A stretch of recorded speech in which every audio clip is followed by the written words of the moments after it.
Bonjour et bienvenue dans ce nouveau numéro du Temps d'une bande-annonce, un numéro consacré à Pirates des Caraïbes 5, La Vengeance de Salazar, sorti en 2017, réalisé par Joachim Ronning et Espen Sandberg, avec Johnny Depp, Javier Bardem, Kaya Scodelario ou encore Brenton Thwaites. Jack Sparrow est confronté au redoutable capitaine Salazar et ses pirates meurtriers. Il se retrouve dans le triangle des Bermudes à la recherche du légendaire trident de Poséidon, un puissant artefact qui donne un pouvoir absolu sur les mers. Qui dit grosse production dit grand spectacle et globalement sur ce point le 5e volet des aventures de Jack Sparrow répond aux attentes.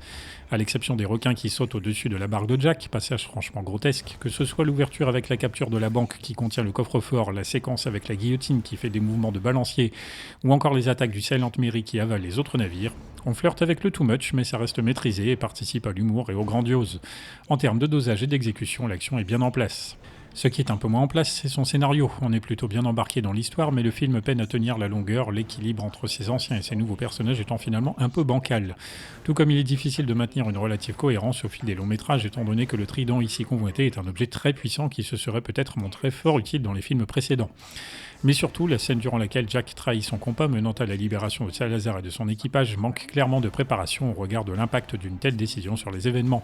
C'est en partie la faute à quelque chose de beaucoup moins en place encore, ses personnages et ses acteurs. Entre Jack en permanence alcoolisé au point qu'on ne sait plus vraiment distinguer si c'est de la comédie ou non, Henry Turner, le fils de Will, peu charismatique avec une motivation certes cohérente mais finalement assez secondaire, ou encore Karina qui cherche son père, une intrigue finalement très décevante puisque la révélation sur son identité est très tardive et qu'elle n'apporte qu'un moyen très approximatif de justifier le sacrifice de celui-ci. De plus, ces deux nouveaux personnages développent une romance maladroite et inutile qui ne fait qu'accroître leur manque d'épaisseur et de prestance, ne parvenant ainsi pas à ne serait-ce que partager la vedette avec les anciens héros à la manière de Jurassic World, Le Monde d'après, sorti en 2022 par exemple. Que dire de la réunion de Will et d'Elizabeth Turner à la fin du film, presque hors de propos tant ils sont quasi absents de toute l'histoire et qu'Elizabeth n'a même pas la moindre réplique durant sa courte apparition.